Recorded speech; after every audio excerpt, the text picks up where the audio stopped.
Hello and welcome to another dashcam video from Adventures with TCS. My name is Tom and today you're riding along with me as I drive west on I-80. But first of all, I'd like to tell you how excited I am to share with you these videos for my 2022 trip to Western Nevada and far eastern California.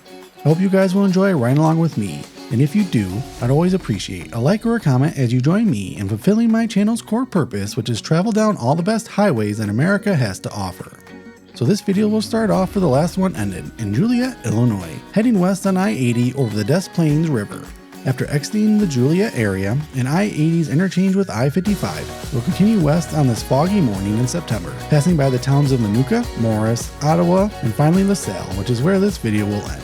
This upcoming trip will feature a little bit of everything as we travel to some new and familiar places like lonely US 50 in Nevada, a scenic byway with an expensive nickname, and of course my favorite states of Utah and Colorado. If you're new here, I hope this video earns me your subscription today so you can join me on my adventure. New videos will post here every couple of days, and in between new videos. It would be awesome if you could check out other videos from this or my 3 other 4,000 mile plus western road trips so you can compare how these places have changed, or even better yet, help you plan your adventure through here. Lastly, the video description has a ton of information that may be helpful, like what's upcoming on this trip, so I'd encourage you to check it out. And if you allow me to grift, it also has ways for you to send support my way financially, which will go directly to the channel and future video creation. Words cannot describe how much I appreciate all the support you guys give me, and every day I look forward to the future and the places we will travel together. Now that is all taken care of, I'm going to keep driving west on I-80 towards Iowa and Illinois, the land of Lincoln.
Well, that's it for this video, and thanks so much for watching it until the end. I hope you enjoyed it, and if you did, please help me out by clicking that like button and supporting me with a super thanks comment. In the next video from this amazing trip, we'll continue west on I-80 in the state of Illinois. So make sure you're subscribed so you can join me on that adventure. But for now, thanks again for watching, and until our paths meet again, stay adventurous.